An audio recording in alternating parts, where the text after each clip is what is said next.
السلام علیکم دوستو، کیسے ہیں آپ؟ میں بات کر رہا ہوں محمد علی۔ آپ دیکھ رہے ہیں میرا چینل مایاز کلاسک۔ دوستو آج بھی ایک نیا انالیسس، ایک نیا کمپیریزن تیار کیا گیا ہے آپ کے لیے۔ آپ سے ریکویسٹ ہے کہ ویڈیو کو اینڈ تک ضرور جانیں۔ کسی بھی ملک کی ترقی و تنزلی کا انحصار اس کے سرکاری اور پبلک سیکٹرز کی کارکردگی پر ڈیپینڈ کرتا ہے۔ ہم جانتے ہیں کہ آج پاکستان میں کون سے ادارے ہیں کہ جو پاکستان کو بنیادی طور پر منافع کما کے دے رہے ہیں اور پروفٹ جنریٹ کر رہے ہیں۔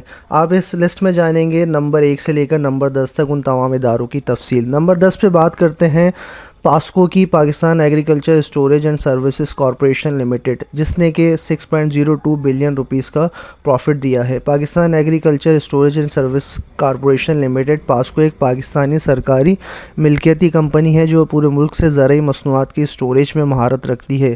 یہ 1973 میں قائم کی گئی تھی۔ اس کا کوڈ ڈومین کیا ہوتا ہے یہ میں شیئر کرتا ہوں آپ سے۔ پاسکو زرعی اجناس جیسے گندم، چاول اور چینی کی خریداری، اسٹوریج اور انتظامیہ کی ذمہ دار ہوتی ہے۔ یہ وزارت national food security and research کے انتظامی کنٹرول کے تحت کام کرتی ہے۔ پاسکو کا بنیادی مقصد اشیاء ضروریہ کے اسٹریٹجک ذخائر کو برقرار رکھتے ہوئے پاکستان میں غذائی تحفظ کو یقینی بنانا ہوتا ہے۔ ویڈیو بہت انٹرسٹنگ ہے، ویڈیو کو اینڈ تک ضرور دیکھیے گا۔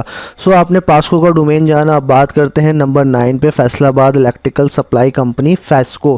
فیسکو نے پاکستان کو 6.08 بلین روپیز کا پروفٹ کما کر دیا ہے۔ فیصل آباد الیکٹرک سپلائی کمپنی کو ایک سرکاری الیکٹرک ڈسٹریبیوشن کمپنی ہے جو پاکستان میں فیصل آباد، سرگودا، میاں والی، خوشاب، جھنگ، بھکر، ٹوبہ ٹیک سنگھ اور چنیوٹ کے اضلاع کو بجلی فراہم کرتی ہے۔ 1998 میں قائم کی گئی تھی۔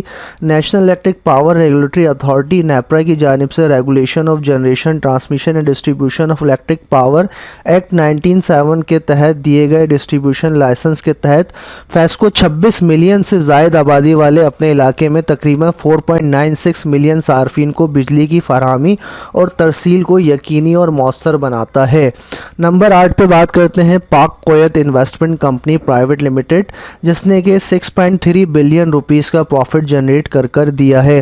پاک کویت انویسٹمنٹ کمپنی 1979 میں پاکستان اور کویت کی حکومتوں کے مشترکہ منصوبے کے طور پر قائم کی گئی تھی۔ ایک معروف ترقیاتی مالیاتی ادارہ ہے جو پاکستان میں سرمایہ کاری اور ترقیاتی بینکاری سرگرمیوں میں مصروف ہے۔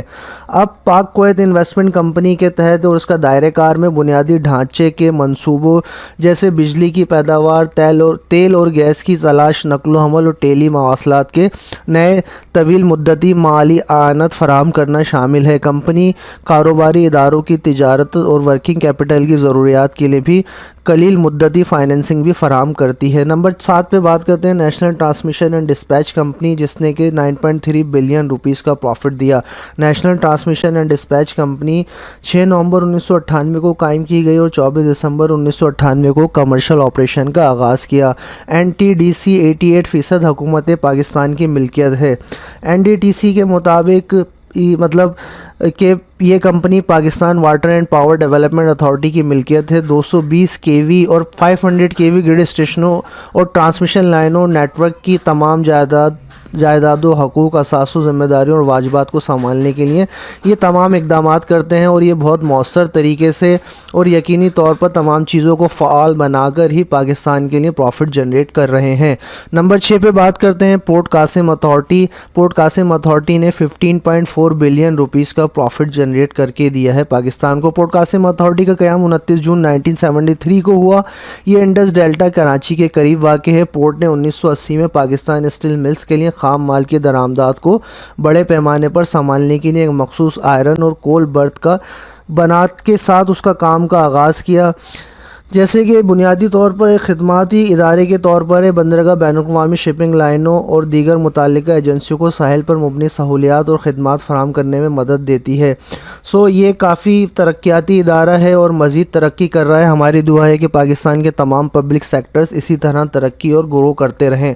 نمبر 6 پر آپ نے جانا پورٹ قاسم۔ نمبر 5 پر ہے نیشنل پاور پارکس مینجمنٹ، جس نے کہ 28 بلین روپیز کا پروفٹ جنریٹ کر کے دیا۔ نیشنل پاور پارکس مینجمنٹ बतौर कंपनी के तौर पे 2015 में रजिस्टर्ड की गई कंपनीज ऑर्डिनेंस 1984 के तहत इसका 70% से ज़्यादा हिस्सा हुकूमत पाकिस्तान की मिल्कियत में मौजूद है। अब इसका क्या डोमेन है कि पाकिस्तान में तवानाई के मौक़े के हसूल के लिए मुल्क को बिजली की पैदावार, उससे मुंसलिक जितने भी ढांचे और जितने भी प्रोस्पेक्टिव्स हैं, जितने भी डायनामिक्स हैं, जितने भी मतलब उससे रिलेटेड जो भी फंक्शंस हैं उनको इम्प्रूव करने के लिए, उनके अगेंस्ट पॉलिसी मैच्योर करने के लिए, वो तमाम स्ट्रैटेजिक प्लानिंग करने के लिए इदारे काम कर रहे होते हैं। ज़ाहिर सी बात है कि प्रॉफिट जनरेट कर रहे हैं तो अपना काम मौसर तरीके से कर रहे होंगे। अब बात करते हैं नंबर 4 पे, गवर्नमेंट होल्डिंग प्राइवेट लिमिटेड।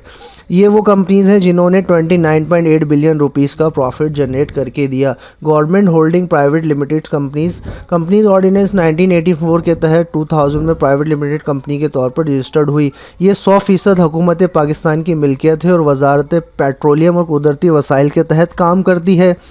मतलब कि कंपनी को मुल्की तेल और गैस की तलाश और पैदावारी कंपनियों के साथ नॉन ऑपरेटिंग पार्टनर की हैसियत हासिल होती है और इन तमाम प्रोजेक्ट्स की मतलब फिजिबिलिटी, इन तमाम प्रोजेक्ट्स को रिव्यू करना, इन तमाम प्रोजेक्ट्स को फंक्शनल बनाना, इन तमाम प्रोजेक्ट्स से मौसर कारकर्दगी जनरेट करना, ये तमाम इन इदारों के डोमेन्स में शामिल होता है।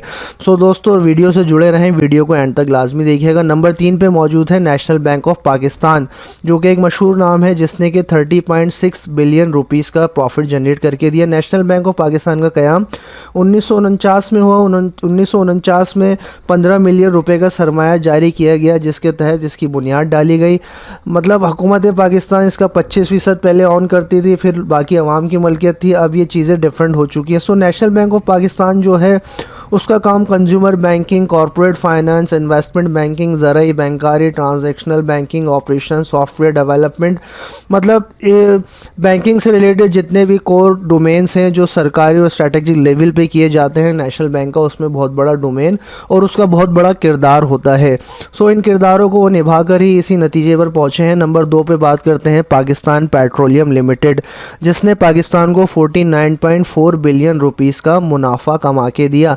पीपीएल जो कि पहले पाकिस्तान में जब पाकिस्तान बना तो 5 जून 1950 को इसको पीपीएल को पाकिस्तान में शामिल किया गया, जिसको बर्मा कंपनी से पाकिस्तान ने विरासत में लिया, जिसके कुछ एसेट्स और लायबिलिटीज़ थे उन सबको ले ऑफ करके ये पाकिस्तान में शामिल हो गए। पाकिस्तान पेट्रोलियम 1950 की दहाई के वक्त से तवानाई के शोबे में फ्रंट लाइन प्लेयर रहा है। कुदरती गैस के एक बड़े सप्लायर की हैसियत से पीपीएल आज खाम तेल, कुदरती गैस, माया और माया पेट्रोलियम गैस पैदा करने के अलावा मुल्क के कई पेट्रोलियम वसाइल और उनकी लुक आफ्टर और उनकी तमाम उनको मैनेज करने के लिए पीपीएल का एक बहुत बड़ा नाम और एक बहुत बड़ा किरदार है पाकिस्तान की तारीख़ में 1950 से लेके आज तक।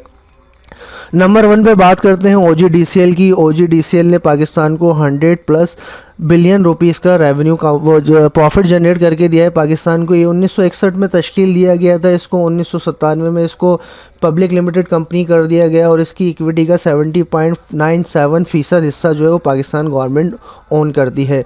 ओजीडीसीएल के तहत मतलब तमाम तर वो प्रोग्राम जारी रखना है या उस प्रोग्राम में पुरअज़म रहना है, जैसे कि आप प्रोसेसिंग कर लें या हाइड्रोकार्बन ज़खायर को उनकी तलाश करना, उसकी पैदावार में इजाफ़ा करना और मुल्क की इक़्तिसादी और तरक्की में हिस्सा डालने में ओजीडीसीएल का एक बहुत बड़ा किरदार और एक बहुत बड़ा नाम है। अब ये ग्राफ आपको दिखाता है कि कौन कंपनी किस पोजीशन पर फॉल कर रही है। मतलब ओजीडीसीएल लीड कर रहा है 100.8 बिलियन के मुनाफे के साथ, पीपीएल दूसरे नंबर पर है 49.4 बिलियन प्रॉफिट के साथ। Then National bank of Pakistan third number पर है जिसने 30.6 बिलियन रुपीस का प्रॉफिट जनरेट करके दिया। सो दोस्तों, मेरी रिक्वेस्ट है कि आपको मेरी वीडियो अच्छी लगी हो तो वीडियो को लाइक, शेयर और सब्सक्राइब करें, मेरे चैनल को सब्सक्राइब करें, मुझे सपोर्ट करें ताकि मैं इस किस्म के बेहतरीन कंटेंट आपके लिए जनरेट करता रहूं। दोस्तों, अपनी बात को मैं यहीं ख़त्म नहीं करूंगा। नेक्स्ट वीडियो जो मैंने कंपाइल की है उसमें आप जानेंगे कि पाकिस्तान के वो कौन से इदारे हैं कि जो पाकिस्तान को प्रॉफिट मेकिंग की बजाय पाकिस्तान के लिए लॉस मेकिंग कर रहे हैं। और जब आप उनकी कारकर्दगी, उनके स्टेट्स और उनके फैक्ट एंड फिगर्स जानेंगे तो आपको अंदाज़ा होगा कि वो इदारे किस बुरी तरह से पाकिस्तान की इक़्तिसादी तरक्की और माशी बहरान में क्या किरदार अदा कर रहे हैं। और इन इदारों की नाकिस कारकर्दगी, नाकिस प्लानिंग के तहत मतलब पाकिस्तान को बहुत बड़े पैमाने पर नुकसान हो रहा है और पाकिस्तान ان تمام نقصانات کو برداشت کرنے کا متحمل نہیں ہوتا۔ سو دوستو، آپ کا بہت شکریہ، آپ نے ویڈیو کو اینڈ تک ضرور دیکھا، آپ کا بہت بہت شکریہ۔ ملتے ہیں ایک نئی ویڈیو میں ایک نئے جیسچر، ایک نئے کمپیریزن کے ساتھ۔ Thank you to being watch this video.